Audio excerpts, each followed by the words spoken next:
আমাদের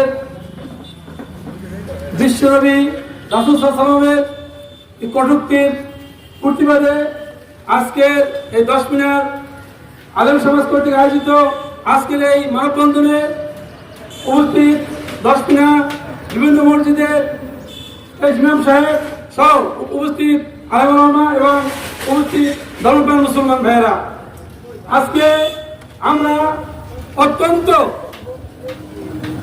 ব্যথিত হয়ে অত্যন্ত আবেগে বসিত হয়ে আমরা আজকে এই রাস্তায় দাঁড়িয়েছি।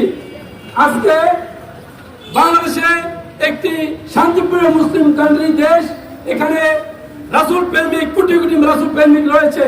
বাংলাদেশে বিশ্বের দরবারে মর্যাদার দেশ বাংলাদেশ, বিশ্বের দরবারে নবী রাসূল সাল্লাল্লাহু আলাইহি ওয়াসাল্লামের মহব্বতের দেশ বাংলাদেশ। আজকে